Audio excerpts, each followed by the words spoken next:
नमस्कार दोस्तों, स्वागत है आपका एक बार फिर से हमारे इस चैनल सनातन बेला पर। दोस्तों, अगर आप अपने जीवन में कुछ नया सीखना चाहते हैं तो चैनल को सब्सक्राइब जरूर कर लें। ओम नमः शिवाय, हर हर महादेव, जय महाकाल, जय पितृदेव। आपके पितरों का आशीर्वाद सदैव आपके ऊपर बना रहे। मेरा बाबा आपकी सारी मनोकामनाएं पूरा करें, यही मैं महादेव जी से प्रार्थना करता हूं। आप सभी को पता है कि पूज्य गुरु जी की अभी जो कथा चल रही है वो चल रही है कोटा, राजस्थान के अंदर, जिसका नाम है श्रीदेव पितृ शिव महापुराण कथा। और उसी कथा के अंदर दूसरे और तीसरे दिन पूज्य गुरु जी का बहुत ही अद्भुत सा उपाय बताया है। जितनी भी मेरी माताएं बहनें इस वीडियो को सुन रही हैं, देख रही हैं ना, इस वाले उपाय को पितृपक्ष यानी कि पक्ष के दौरान आपको भूलना नहीं है। इस वाले उपाय को जरूर करना है, आपकी सारी मनोकामनाएं पूरी होगी। आपके सारे पितृ इतने ज्यादा खुश होंगे कि आपको भर भर के आशीर्वाद देकर के जाएंगे।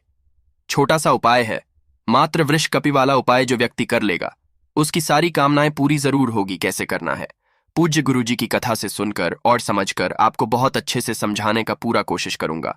परंतु उससे पहले आप सबसे एक छोटी सी गुजारिश करूंगा कि जो लोग पहली बार आए हैं, चैनल को जरूर सब्सक्राइब कीजिएगा।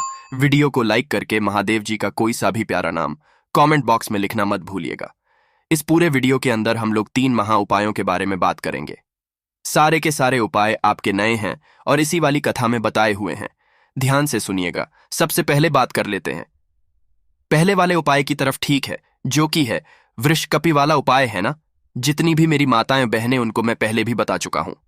गुरुदेव ने कहा है कि अगर घर का व्यक्ति, कोई आदमी या पुरुष, पितृदेवों को खिलाता है, भोग लगाता है, गाय माता को रोटी खिलाता है ना, तो वो केवल एक कुल को ताड़ता है।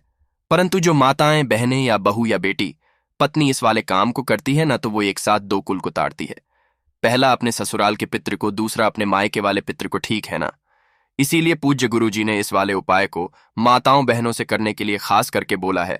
आप सभी अपने घर में गाय माता के लिए, कुत्ते के लिए, कौवे के लिए निकाल रहे होंगे। बहुत अच्छी बात है, ठीक है ना।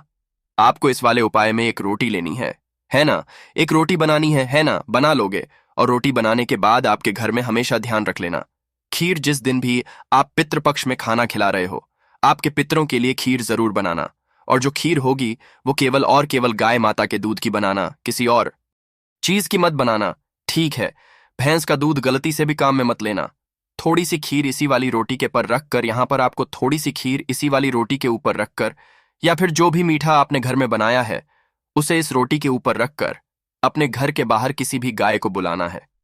ध्यान रखना, कहीं पर भी अंत ऐसी जगह पर मत चले जाना कि भैया गाय दूर है, वहां जाकर के खिला दें।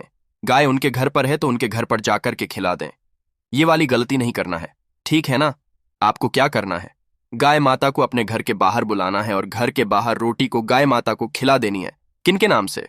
वृषकपि महादेव जी के नाम से। किनके नाम से? वृषकपि। मैं यहां पर फिर से लिख देता हूं, किसी किसी भाषा में वृषापि भी कहा जाता है। तो वृषकपि महादेव जी के नाम से आपको उस एक रोटी को गाय माता को खिला देना है और उनके मस्तक पर हाथ रख के अपने मस्तक पर टच करके वापस चले आ जाना है।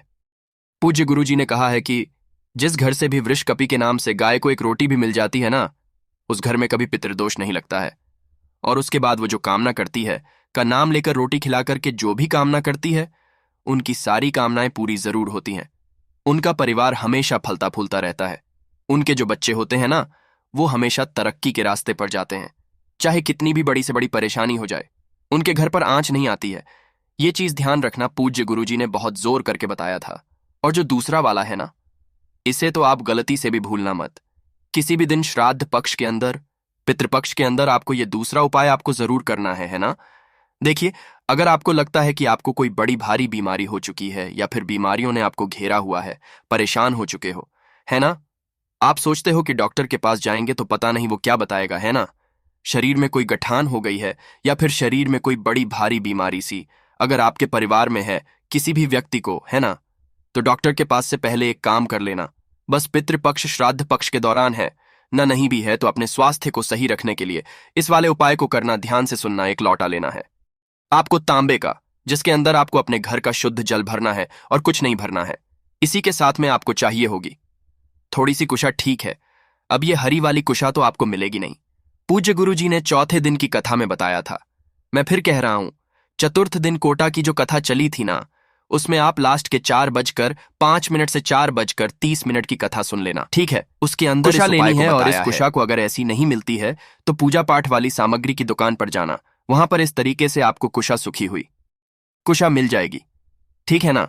इस कुशा को आपको इसी लोटे के अंदर डाल देना है, ठीक है न। डालने के बाद थोड़े टाइम तक इसे डले रहने देना ताकि कुशा का जो अर्घ है वो इस लोटे के अंदर जल के आ जाए, ठीक है ना। उसके बाद में इस कुशा को आपको निकाल लेना है। निकालने के पश्चात इस वाले जल को लेकर के पहुंच जाना कहां पर? देवादिदेव महादेव जी के मंदिर शिवलिंग के पास। जैसे ही आप यहां पर पहुंचेंगे, उत्तर दिशा नॉर्थ डायरेक्शन की तरफ मुंह करके खड़े हो जाना। उस एक लोटे को कहां पर समर्पित करना है ये चीज ध्यान में रख लेना, गलती मत करना। ना तो शिवलिंग पर समर्पित करना है, ना ही किसी भी जगह पर आपको कौन सी जगह समर्पित करना है।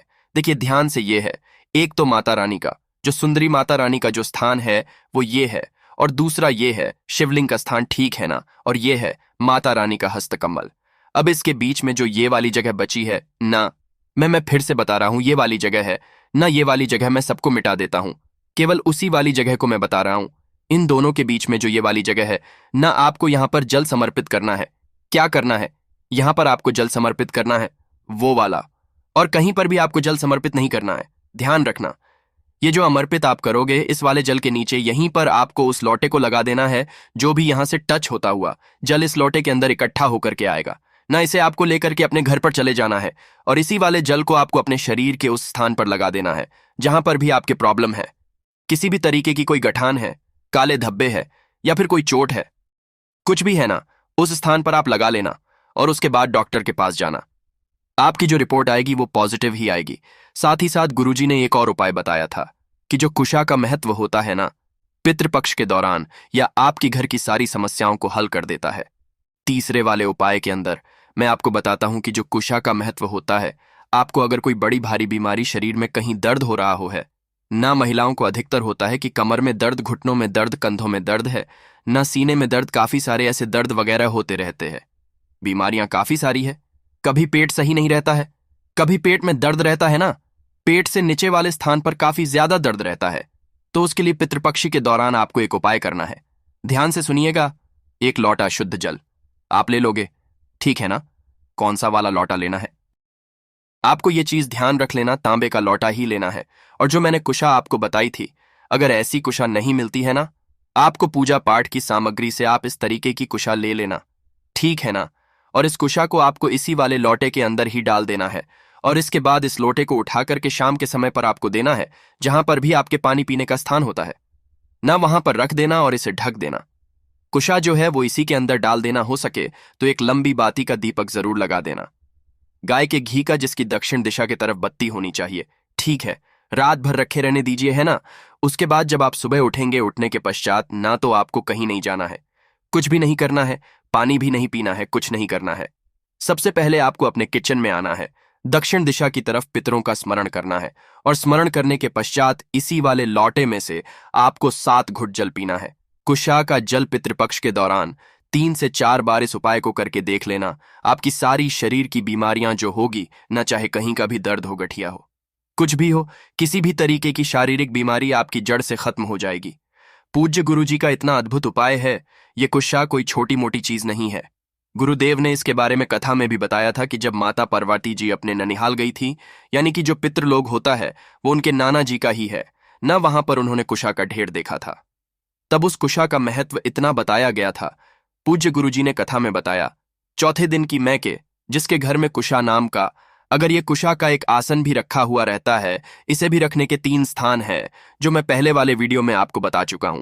आप चाहो तो देख सकते हो। रखने मात्र से आपके घर में कभी भी कोई बड़ी बीमारी प्रवेश नहीं करती। महाराज, इतना अद्भुत और अचूक उपाय है इस कुशा के आसन का। पूज्य गुरुजी ने जैसा बताया वैसा आसन भाषा में बताने का संपूर्ण कोशिश किया। वीडियो अगर पसंद आया हो तो लाइक जरूर कर दीजिएगा, चैनल को सब्सक्राइब जरूर कीजिएगा। मैं मिलता हूं आपसे अगले वीडियो में, तब तक के लिए AUM नमः शिवाय, जय महाकाल, जय शिव शंकर, श्री शिवाय नमस्तु झम। आपसे फिर से एक बार अनुरोध करूंगा कि आपको इस वृश्य कपि वाले उपाय को जरूर ही करना है, ठीक है। मिलते हैं अगले वीडियो में। श्री शिव